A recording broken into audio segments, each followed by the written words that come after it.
quinquennat s'arrête. Pas M. Mélenchon, qui lui a vu son affaire classée. Il y a un taux de classement de sans suite qui est de 94%. Il n'y a plus de débat, il y a un drapeau, c'est le drapeau français, ça évite tout ça. En fait, c'est l'effondrement de notre pays dont on découvre chaque jour une nouvelle face. Sébastien Chenu, porte-parole du Rassemblement national et vice-président de l'Assemblée nationale, était l'invité de l'Association des journalistes parlementaires. L'entretien aborde le procès en appel de Marine Le Pen, la canicule, les maires RN attaqués et l'avenir du parti à l'approche de 2027.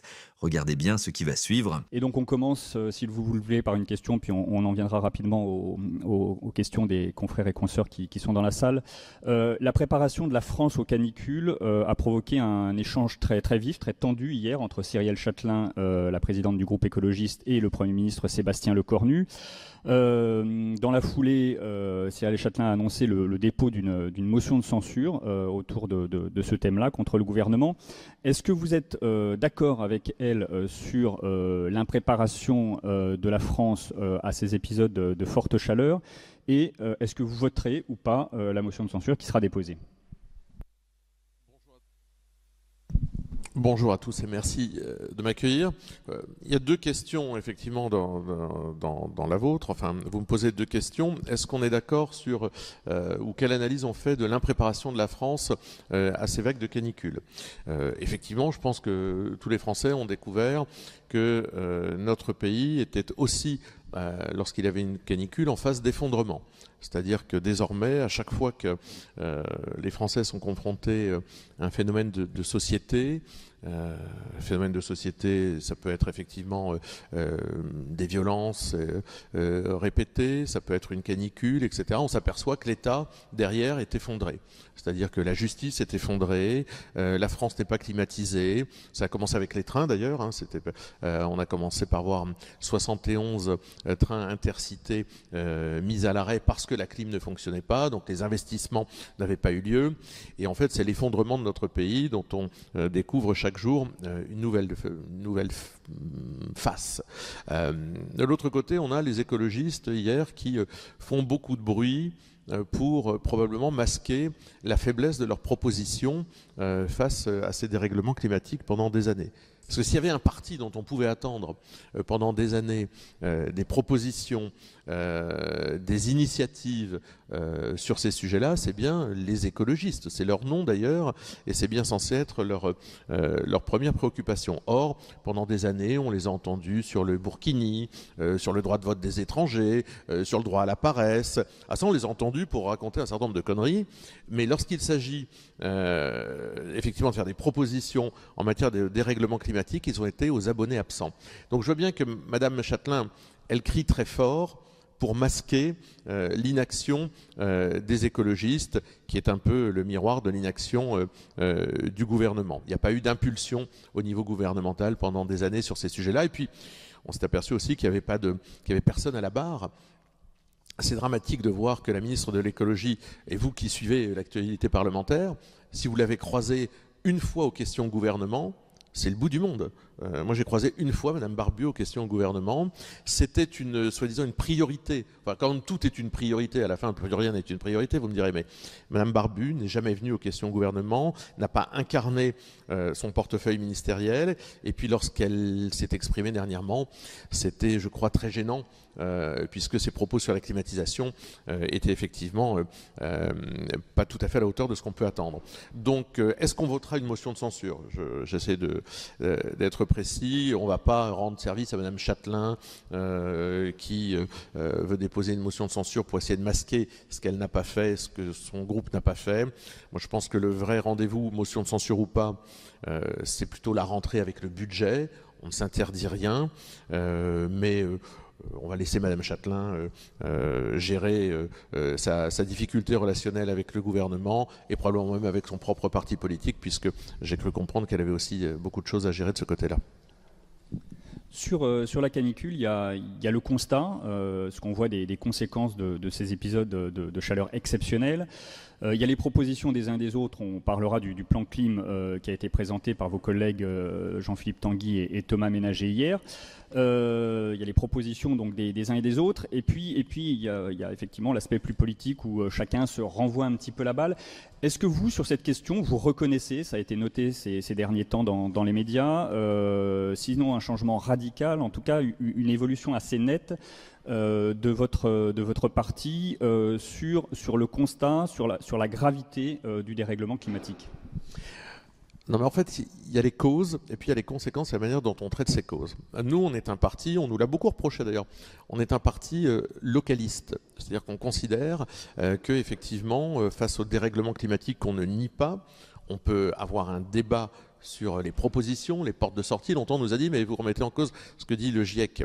Pas sur l'analyse objective et scientifique, je ne la remets pas en cause, je ne l'ai jamais remis en cause d'ailleurs, mais l'utilisation que certains peuvent faire des analyses du GIEC, l'utilisation politique, oui, on peut en débattre, mais surtout les propositions ensuite de sortie du GIEC, elles font même d'ailleurs débat au sein du GIEC. J'ai vu qu'il y avait l'un des animateurs des groupes de travail du GIEC, M. Gemène, de mémoire, j'espère pas abîmer son nom, qui lui est favorable à la climatisation quand d'autres n'y sont pas favorables. Donc il y a un débat. Donc on peut avoir évidemment des débats. Mais nous, notre positionnement de base, c'est de dire que le dérèglement climatique, il est non pas lié à une activité humaine coupable des Français. La France n'est pas un mauvais élève. On représente 1% des émissions de gaz à effet de serre par rapport au pourcentage mondial. Donc la France n'est pas un mauvais élève. En revanche, on considère, et on le sait, que ce sont les importations massives qui amènent évidemment davantage de dérèglements. Donc nous, on est un parti qui historiquement lutte contre ces importations massives parce qu'on préfère industrialiser, produire plus près de chez nous, consommer plus près de chez nous. On a cette philosophie.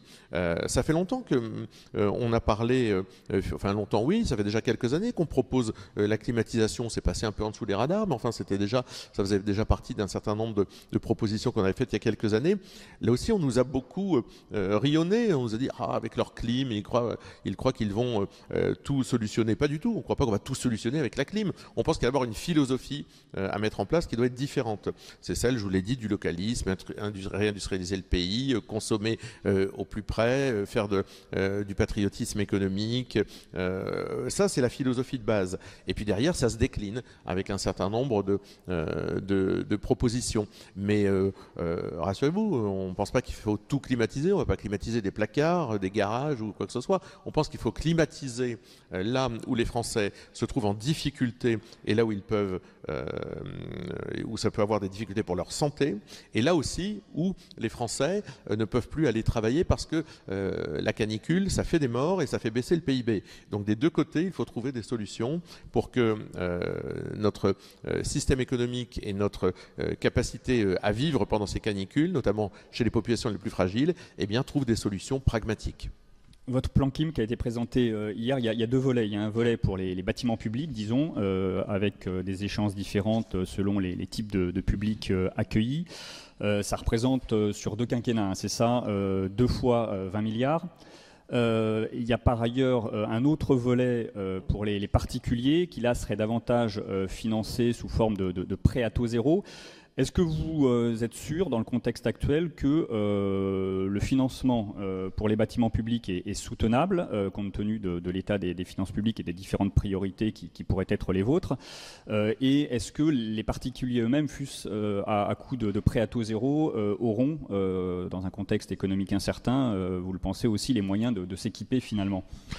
Je pense que c'est nécessaire d'aller dans cette direction parce que si vous abandonnez les Français, un peu comme ils ont pu être abandonnés devant leur pompe à essence, ils vont devoir se débrouiller par eux-mêmes. Et donc s'ils se débrouillent par eux-mêmes, ils vont aller acheter des clims chinoises, ils vont se débrouiller. Et nous, on considère qu'il vaut mieux effectivement les aider à travers des prêts à taux zéro pour qu'il y ait une... Alors on a calculé, ça représentait 20 € par foyer, par mois, pendant 10 ans, si on allait sur cet objectif. Donc c'est atteignable. Le plan de 20 milliards sur les bâtiments publics, il se divise en deux sur 10 ans, avec d'abord 10 milliards, là aussi prêt à taux zéro, mais 10 milliards sur les bâtiments publics qui accueillent des personnes fragiles, et puis après 10 milliards dans un deuxième temps sur le reste des bâtiments publics, qui là mobiliserait effectivement davantage peut-être de ressources d'État. Mais ce qui coûte aujourd'hui, c'est l'absence de clim. C'est ça qui coûte cher aux Français. Ça fait baisser le PIB, ça fait baisser la productivité. C'est ça qui coûte cher au pays. Donc effectivement, nous on pense que c'est une solution pragmatique. Je ne parle pas de solution miracle. Il n'y a pas de solution miracle. C'est une solution pragmatique qui n'est pas punitive et qui permet d'accompagner, d'abord prise de conscience et ensuite accompagnement. Est-ce qu'il y a d'autres questions sur ce sujet-là? Sinon, on va aborder un sujet qui va beaucoup faire parler, évidemment, la semaine prochaine. C'est le résultat du procès concernant les eurodéputés, les assistants d'eurodéputés du Front National à l'époque, avec évidemment le jugement attendu concernant Marine Le Pen. Tout simplement, d'abord pour commencer, dans quel état d'esprit vous êtes à quelques jours de la décision de la justice qui sera rendue en appel donc mardi prochain? J'aurais envie de vous dire serein, mais en fait non. Ce serait pas tout à fait honnête de vous dire que je suis totalement serein, décontracté, etc. Non, parce que je pense que l'enjeu, il est important pour Marine Le Pen elle-même, il est important pour la famille politique que je représente, et puis il est aussi finalement important pour le pays, dans le sens où la décision qui sera prise aura un impact sur la vie politique du pays. Effectivement, tout ça crée une tension au fur et à mesure où on se rapproche de la date du procès. Cette tension, elle est amoindrie par le fait que, d'abord moi j'ai la conviction que Marine Le Pen est totalement innocente, mais surtout j'ai trouvé son système de défense en appel subtil et puis démontrant une non-intentionnalité de commettre un délit. À partir de là, est-ce que Marine Le Pen doit être privée d'une rencontre avec les Français? Est-ce que dans une démocratie, ce sont des juges qui doivent décider de qui est le candidat d'un parti politique? Parce que c'est bien ça la conclusion de cette affaire-là. Ce seraient des juges qui décideraient de qui est le candidat du Rassemblement national. Voilà, je crois que non. Maintenant, même si je ne suis pas totalement serein, je suis confiant.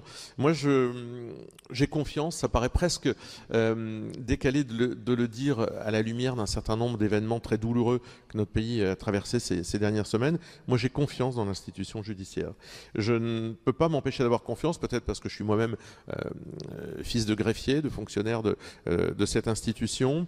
Il y a beaucoup de magistrats qui essayent de faire leur boulot avec une grande honnêteté, peu de moyens, beaucoup de difficultés, et ils sont desservis, je dirais, par un certain nombre de magistrats très politisés, très engagés, et qui mènent d'autres combats, et qui rendent peu service à l'institution. Le syndicat de la magistrature, à mes yeux, rend peu service à l'institution, et abîme son image.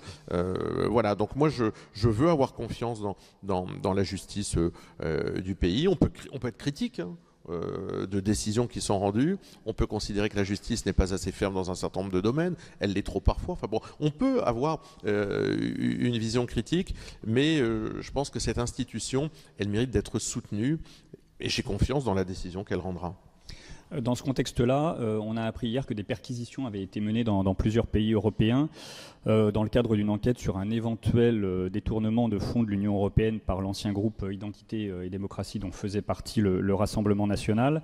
Est-ce que vous vous dites que quelle que soit finalement la décision qui sera rendue la semaine prochaine en appel, cette nouvelle affaire risque d'empoisonner, quoi qu'il arrive, la campagne présidentielle du Rassemblement national ?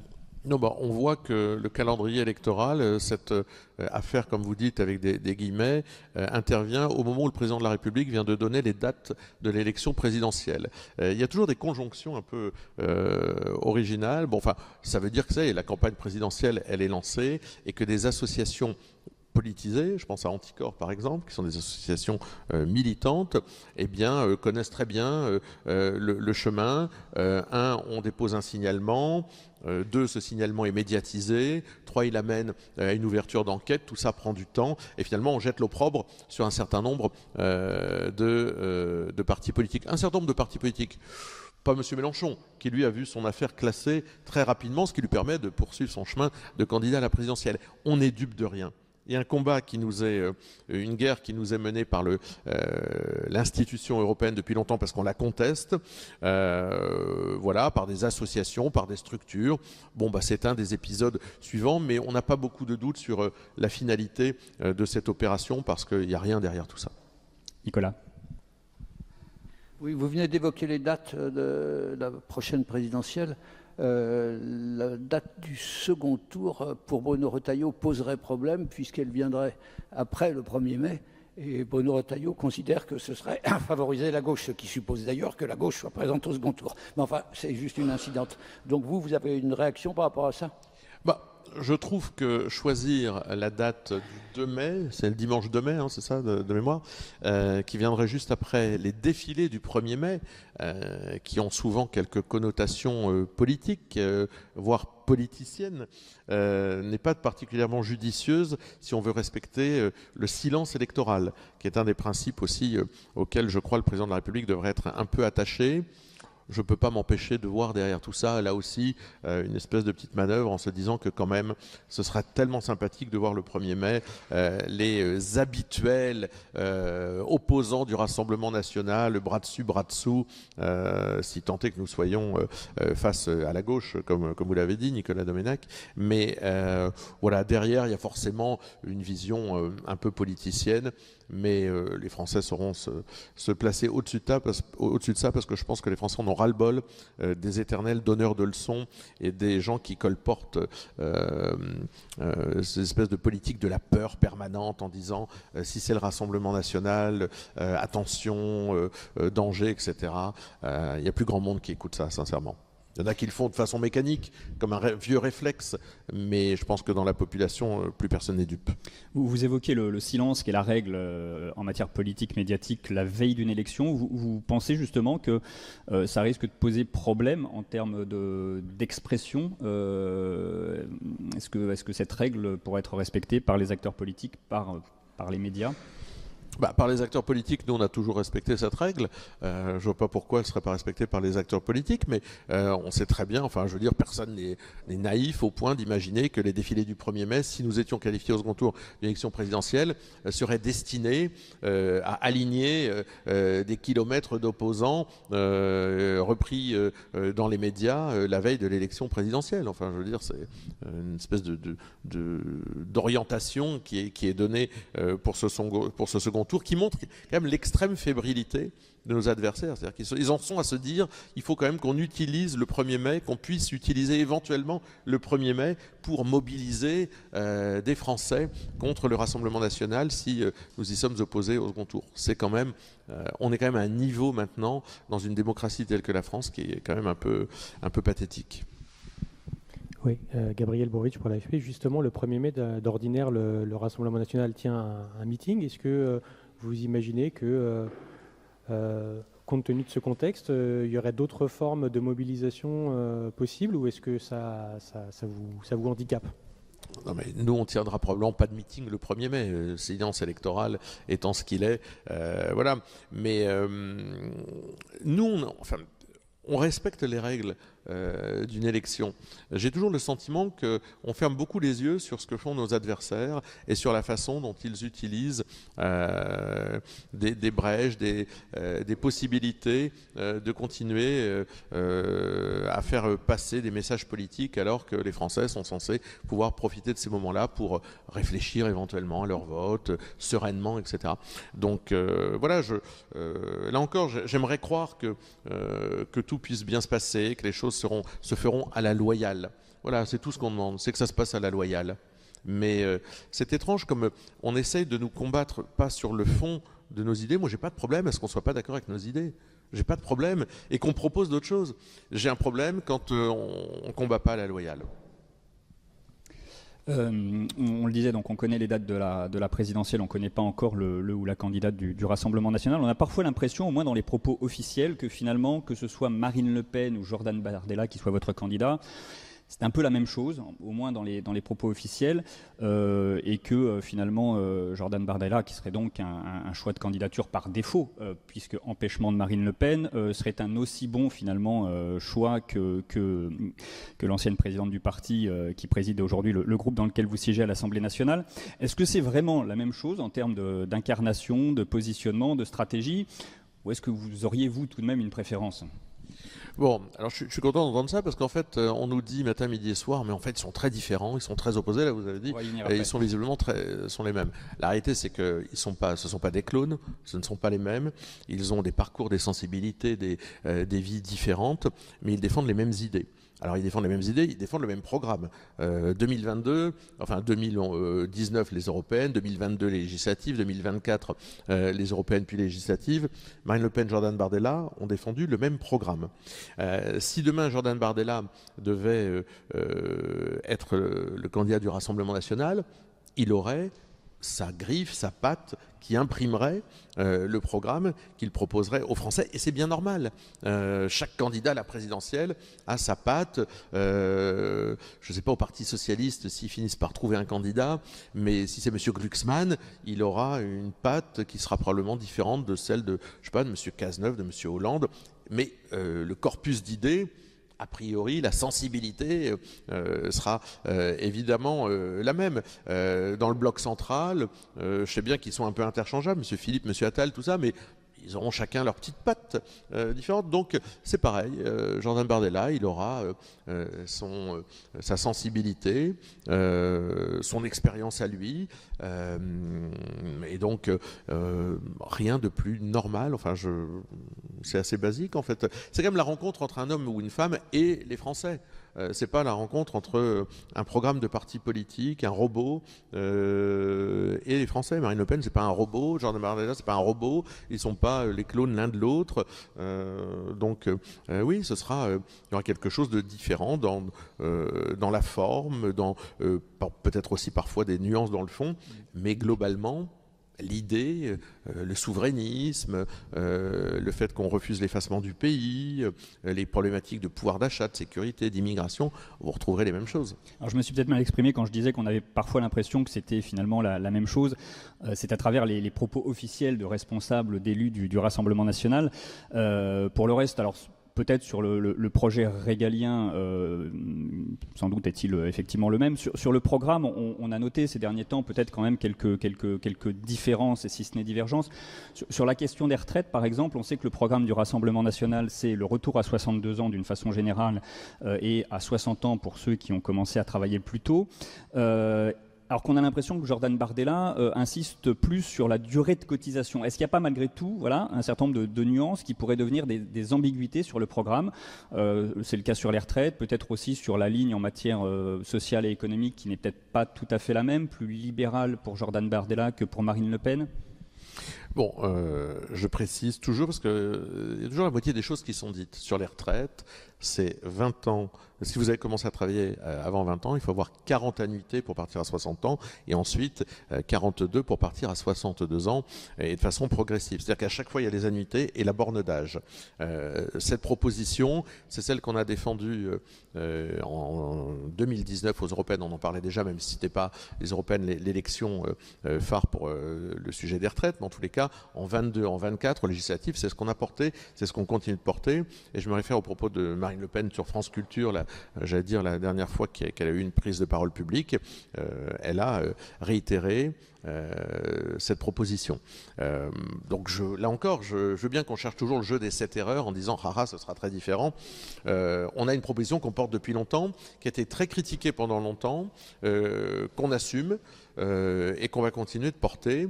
Et je ne doute pas que Jordan Bardella soit attaché à ces dispositions. Maintenant, moi je suis d'accord, il faut trouver du financement à ça, ce qu'a dit Jordan Bardella d'ailleurs.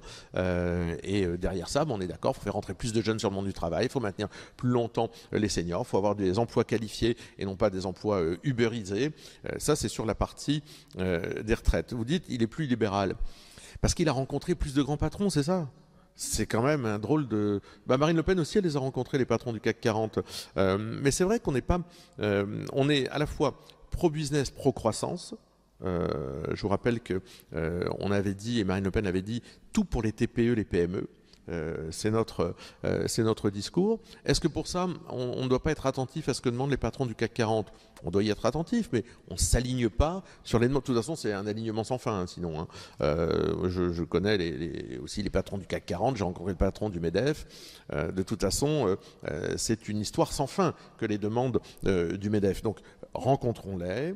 Écoutons-les, ne cassons pas nos grands outils industriels, je pense évidemment à Total, mais à d'autres, qui aujourd'hui nous ramènent quand même beaucoup de dividendes dans le pays, mais c'est pas pour ça qu'il faut s'aligner sur toutes les demandes des patrons du CAC 40. Nathalie. Oui, bonjour. Je voudrais savoir ce qui est prévu pour mardi prochain à l'occasion de la décision de la Cour d'appel. Qu'est-ce qui est prévu chez vous au Rassemblement national ? Est-ce que si c'est Jordan Bardella, c'est-à-dire que si Marine Le Pen ne peut pas se présenter, est-ce qu'il a prévu de faire une déclaration de candidature ? Est-ce qu'il va y avoir un passage de témoins ? Est-ce que cet été, il y aura une campagne électorale, selon que ce soit soit Marine Le Pen, soit Jordan Bardella ? Est-ce que tout ça a été chorégraphié, que ce soit l'un ou l'autre ? Il y a toujours un petit peu d'imprévu dans la vie. Et vous savez, on s'attend tous à des décisions dans un sens ou dans un autre, et puis finalement, on peut être surpris dans un sens ou dans un autre, et puis parfois c'est plus complexe que ça. En tous les cas, Marine Le Pen se rendra évidemment ce jour-là à cette convocation qui va décider de beaucoup de choses pour elle, pour le mouvement, pour nos idées, pour le pays. Moi, à titre personnel, par exemple, je n'ai pas du tout envie de l'accompagner au tribunal. On n'en a pas parlé, mais moi j'ai plutôt envie d'attendre sereinement dans mon coin, mais il y a des gens qui l'accompagneront. Il y aura une prise de parole à 20h de Marine Le Pen qui actera la poursuite ou pas de sa candidature, ou en tout cas l'affirmation de sa candidature ou pas à l'élection présidentielle. Si tel n'était pas le cas, si elle était privée de ce rendez-vous, alors le passage de relais se ferait au fur et à mesure de l'été pour, j'allais dire, un aboutissement, entre guillemets, au mois d'octobre, au moment où on a notre grand congrès à Orléans, qui sera le premier acte fondateur de la campagne électorale. Oui, en septembre, il va y avoir des élections sénatoriale. Est-ce que vous pensez être en mesure d'avoir un groupe au sein de la Haute Assemblée ? Oui, je pense qu'on est en mesure d'avoir un groupe. En tous les cas, on travaille à ça. On a 3 sénateurs, il en faudrait donc 7. On s'est allié avec Éric Ciotti. On a gagné des villes, en particulier dans les départements renouvelables. Donc on a des espoirs dans des départements comme les Alpes-Maritimes, avec Nice, Cagnes-sur-Mer, Menton, qui nous amène des bataillons de grands électeurs. Dans les Bouches-du-Rhône, avec Tarascon, Rognac, qui nous amène là aussi des électeurs, mais aussi dans le Var, dans le Vaucluse, peut-être ailleurs, j'en oublie probablement au moment où je vous parle, mais je pense qu'on doit pouvoir être en capacité de créer ce groupe au Sénat qui sera utile, parce que je pense qu'il faut qu'on soit partout, il faut qu'on assume des responsabilités partout, il faut qu'on se mêle du débat public partout, il faut que nos idées soient présentes partout. Donc oui, je pense que c'est atteignable. Il y a eu un certain nombre de papiers il y a quelques semaines sur la difficulté de certains partis à obtenir un prêt pour l'élection présidentielle, en particulier le Rassemblement national. Est-ce que vous êtes toujours dans cette difficulté ou est-ce que vous avez des perspectives ? Est-ce que les choses avancent un peu ? Bon, j'ai pas interrogé notre trésorier Kevin Pfeffer ces derniers jours, mais je pense qu'on cherche toujours. C'est-à-dire, je pense que nous cherchons une banque française pour nous prêter, à nous, premier parti de France en termes d'adhérents, premier groupe parlementaire à l'Assemblée nationale, premier parti dans les sondages. Ce qui est assez scandaleux en réalité, c'est que dans une démocratie comme la France, il n'y ait pas encore une promesse non tenue d'Emmanuel Macron, mais une banque de la démocratie qui permette de faire vivre la démocratie. La démocratie, ça a un coût. Pourquoi est-ce que le Rassemblement national devrait se retrouver dans une difficulté supplémentaire parce que des banques refuseraient pour des raisons, pas pour des raisons de remboursement des comptes de campagne, parce que non seulement nos comptes de campagne ont toujours été validés, On a fait plus de 5% largement toutes ces dernières années, donc on peut espérer quand même que tout ça fonctionne de la même façon, mais probablement pour des questions de pression, d'image, etc.